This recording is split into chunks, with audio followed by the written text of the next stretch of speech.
Guys আজকে একটা বড় ব্লগ নিয়ে চলে আসলাম। আর গাইস এই ভিডিওতে 3 দিনের ক্লিপ নিয়ে একটা ব্লগ করছি, পুরো লং ব্লগ। আর গাইস পুরো ব্লগটা দেখতে থাকো আর সঙ্গে থেকো, আর সারাদিনটা কী কী করি সেটাই তোমাদের সাথে শেয়ার করব। আর গাইস এখন আমি হয়ে গেছি রেডি, আর এখন আমি যাব আমাদের স্কুলে। গাইস অনেকদিন পরে আমি এখন আজকে স্কুলে যাব। আর আমার বান্ধবীর কাজ হয়ে গেছে আর এখন হাসছে টেটে। আর গাইজ আমি ব্লগ স্টার্ট করব, আর আমার বান্ধবী কি চুপ থাকতে পারে? দেখে নাও কি বলেছে আমার বান্ধবী, মানে শুনে নাও। क्या बोला तूने? যাই হোক গাইজ সেরা কথা ছিল। আর এখানে বাড়িতে এসে দেখি মা এখানে রান্না করছে, আর গাইজ এখানে হবে মাছের তরকারি।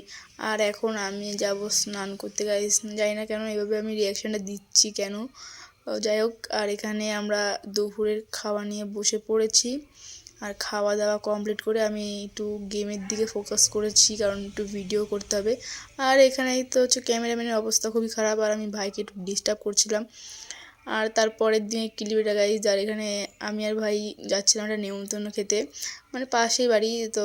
ভাই সাইকেল চালাচ্ছিল, আর এখানে এসে দিকে এখনও শুরু হয়নি খাওয়ার দাওয়া। আর এখানে বাড়িতে এসে দেখি এখানে টোটো বিক্রি করছে।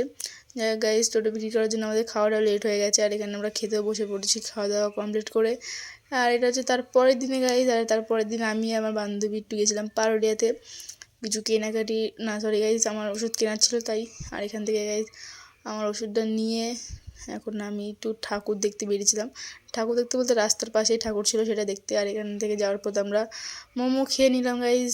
আর মোমো টোমো খেয়ে আমরা চলে গেছিলাম ক্লাবে, কারণ ক্লাবে খেলা ছিল আজকে, তাই চলে গেলাম ক্লাবে। আর ক্লাব থেকে এসে আমি বাড়িতে এসে বিরিয়ানি ছাড়িয়ে নিলাম গাইজ। যাই হোক গাইজ এই ভিডিওটা এতটাই, দেখা হচ্ছে নেক্সট ভিডিওতে। টাটা।